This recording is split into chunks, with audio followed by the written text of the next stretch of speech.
Had this definition to memorize for a test, just that one, you could learn that in 1 minute or less and you'd be done. But if you had 30 or 50 or 100 definitions to learn, what do most people use to learn definitions? Flashcards. So they run for the cards and they write the word and the definition, get a stack of them, and then go around all day testing themselves. That's a good way to study, except here's what happens. I'm going to show you briefly the wrong way that most people try to learn definitions, and then I'm going to teach you the better way that almost always leads to better understanding and better grades. Okay, so that's kind of how we're going to go with this.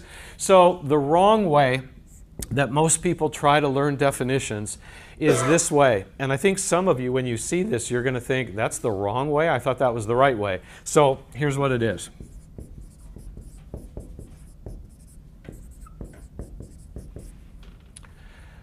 Word for word. Okay, and so what I mean by that is this. When a student has their stack of flashcards that they made, and they look at a word, and then they say the definition out loud, and then they check and see that they got it exactly right, they assume that they know it, and they put it in the done pile, you know, got that one, and they work through their cards that way. That all sounds good, except what do teachers do a lot on tests that would make that not work at all? They reword the definition. Yes, they change the wording around all the time. Do they do that to torture you? Some people say, yes, that's exactly why. But it's actually to see if you know what it means. Wow, what an interesting idea.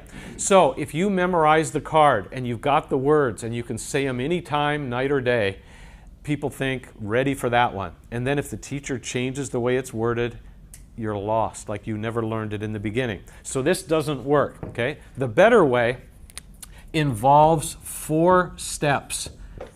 And I know that you'd rather have 1 step than 4, but if you want to learn the material, this is what you need to do. First step in the better way, this will confuse everybody for a minute.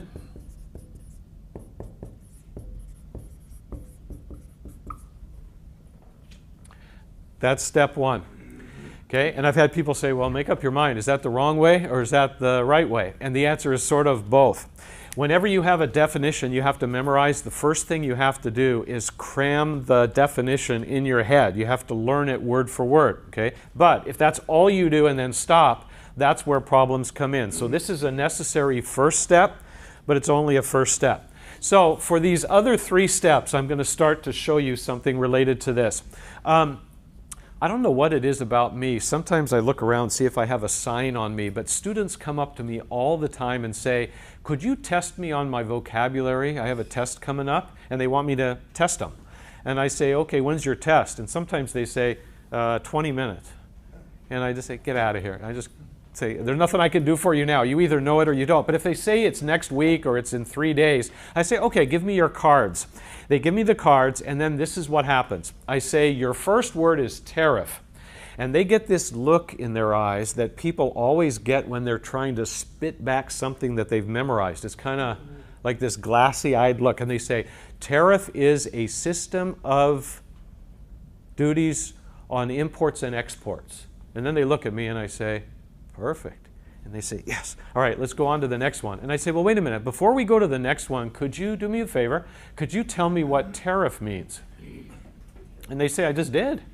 And you said I got it right. Come on, I don't have much time here. I said, no, but what does it mean? And they say, I just told you. And so I say, okay, stop. And so I do this.